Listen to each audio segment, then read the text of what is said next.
Okay, so now we're going to do some aging of horses. As you remember from class, an ideal way to know how old a horse is to have its birth record to know when it was born. But if we don't have that information, then our next best bet is to use the horse's teeth, because the horse's teeth grow throughout their lives and then they change as they age. So this is a horse named Reggie. So what we're going to do is we're going to look at his teeth and we're going to see if we can see any baby teeth in there. We're going to see if we can see adult teeth in there, and if there are adult teeth in there, do they have cups, those divots on the occlusal surface? Do they have stars? And if we don't see any of that, we'll look for a Galvan's groove. The teeth that we're going to be using are going to be the incisors in the front of his mouth. Some horses don't particularly enjoy this because you need to take a hold of their tongue and pull it out in order to see those teeth. So we'll see how Reggie does today. So you go in this interdental space, grab their tongue, hold it out to the side, and then looking on these bottom teeth, I can already tell just from the side that Reggie is an older horse because its teeth are really angled from the side, and those bottom teeth are really short. And then if I look, he definitely does not have any cups on those occlusal surface. I'm going to give him his tongue back. And then now I'm going to focus in here on that third upper incisor. Over here, I know, Reg, you don't have anything.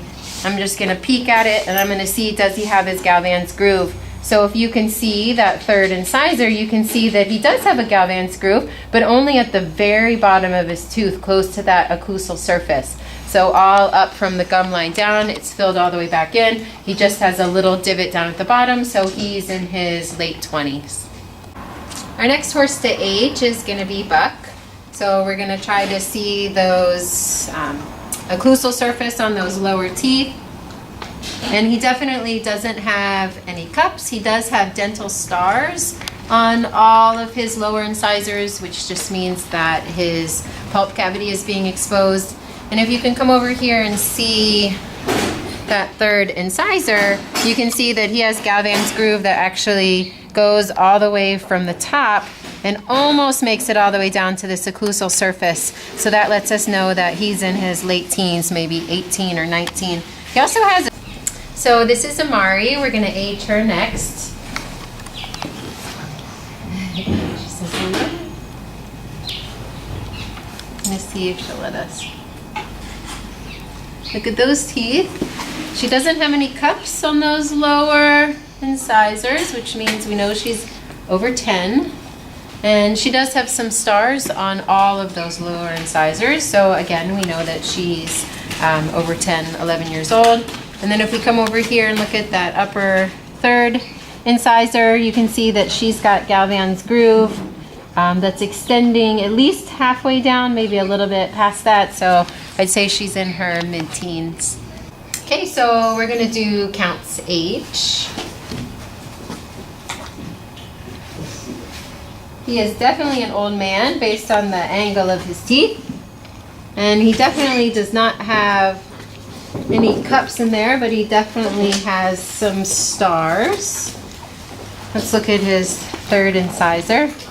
He is definitely an old man, so his Galvan's groove is starting to disappear, right? So it's just here at the bottom of his third incisor. So similar to Reggie, he's in his late 20s. So now we're going to age Ulrich. So Ulrich, if you look at his lower incisors, you can actually see that he has pretty well defined cups on I2 and I3, and then the cup on I1, that one right there in the middle, that central incisor, is disappearing. So we can age him pretty accurately and say that he is somewhere between 6 and 7 years old. Okay, so now we're going to do some height of our horses. Remember that we measure height in hands. It's because back in the day, right, they didn't have tape measures, and so they would measure, how many hands their horse was up from the ground. Now we have tape measures, and so one hand is equal to 4 inches. You want your horse to be standing pretty square and on a flat surface in order to get the best height. There are height sticks that you can get, again, at a feed store. It'd be a long sort of wooden stick that comes up that has an arm that comes over to the top of the horse's withers, but not everybody has those. You can use this weight tape again. On the other side from the weight, you're gonna have the hands.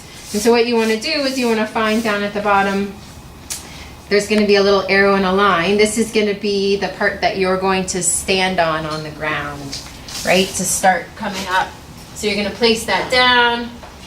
You're going to stand on it, right on that line, and then you're going to pull straight up. And what we're trying to do is we're trying to get to the level of the withers at its highest point, right? And we could sort of stand back and look, and Reggie is about 14, 2 and a half hands, so a small horse. So he is too tall to be a pony. Okay, so now for Buck's height. Again, stepping on the tape on the floor, coming straight up, looking at the highest point of the withers. So he is at the highest point here, right at 14.3. So now we'll do Amari's height. So coming up to the top of her withers. She is about 13.2 and a half, which makes her just a large pony. If she was trying to show in the pony division, they'd probably make her take her shoes off and get an official height in order to show in that division. But for our purposes, she is a large pony at just over 13.2 hands. Okay, let's see Count's height. We've got our tape with the hands, standing on it at the bottom, looking at the highest point of his withers, and he is right at 16 hands. All right, for Ulrich's height, standing flat on the ground, he doesn't have shoes on, straight up to the highest part of his withers, he's at 14.1 hands. So he's less than 14.2, so technically he's a pony. So now we're gonna calculate some weight for our horses. In an ideal situation, we'd have a scale that we could stand them on in order to get an exact weight, but most barn facilities wouldn't have one of those. You just find them at teaching hospitals and so forth. And so the next thing that is very common to use would be a weight tape. Usually you can get one of these at your feed store. It's nice because you can measure height on one side and weight on the other. What you're gonna do is you're gonna take it and place it around the horse's heart girth, right? So here, kind of right behind their elbow. If they have a winter coat, you might have to pull kind of snug. And then you're gonna see where the one end ends up, making sure we're sort of right at that area. And you're gonna read your little mark. So this says that Reggie is right around 1,003 pounds. Okay, next for using the weight tape to figure out Buck's weight.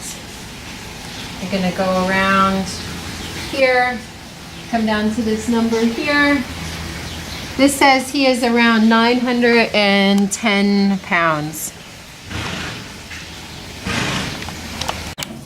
So we'll do a weight on Amari, who is a pony. We'll pull this down. And the weight tape says right around 795, 800 pounds. Okay, so we'll do a weight tape weight on Count. Note that he's an old guy and his withers are really bony and prominent, so it can actually make it hard to split the weight tape around. So we sort of do the best we can, hoping that it doesn't slip back too far. This is not an exact science. And then look down here, and this says that he's around 1,255 pounds. All right, we're gonna get Ulrich's weight with the weight tape. So he has young horse withers, so they're not as bony as Count's. And we pull it down, pretty snug. And he is right at 750 pounds. Our next option for calculating a horse's weight is to take two body measurements. A lot of people think that this is more accurate than using the weight tape. And the way that you would do this is you would take your first measurement would be from the horse's point of shoulder here back to the horse's tuber ishii, which is this bony prominence that you can feel on either side of their tail. You might need an assistant to help you with this depending on how long the horse is. So you place this one here, back to the tuber ishii, there. Here I'm using height. So this says that it is 15.3 hands from the point of his shoulder there, and if I know that a hand is equal to 4 inches, I can figure out how many inches that is, and that would be the body length measurement for our calculation. My second measurement is going to be his heart girth in inches. Again, I'm going to use the hands on my weight tape just because I have it and it's the easiest thing and it lays pretty flat. So now I have to pay attention to how many hands he is. I'm going to come around. And so this is 18 hands around, which again I'll multiply by 4 to figure out my inches.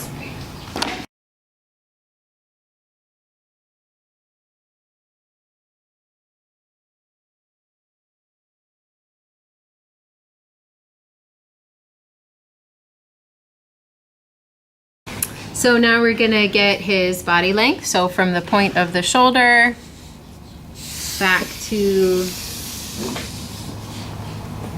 his tuber ishii. Here it is at 16.3. So that is gonna be 67 inches for his length. Okay, so now we'll measure Buck's heart girth in inches.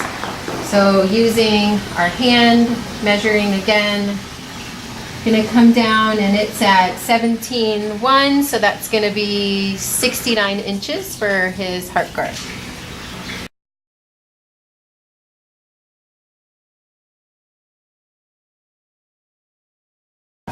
All right, now we'll figure out her length in inches. Point of the shoulder to the point of the buttocks or her tuber ishii is 15 hands or 60 inches. Okay, so now we will do Amari's heart girth in inches. So again, using our hand measure, she's at 16.2 hands, so that would be 66 inches for her heart girth.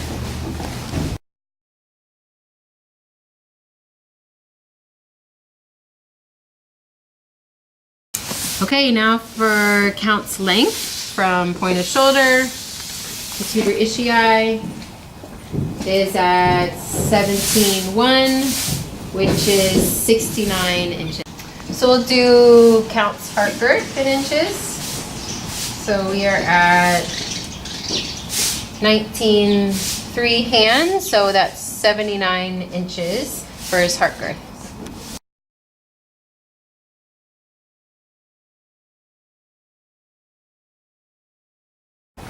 All right, so for Ulrich's body length, from point of shoulder to tuber ishii is 15.1, so that is 61 inches. Okay, for Ulrich's heart girth, we pull it tight and it's 16.1 hands, which is 65 inches.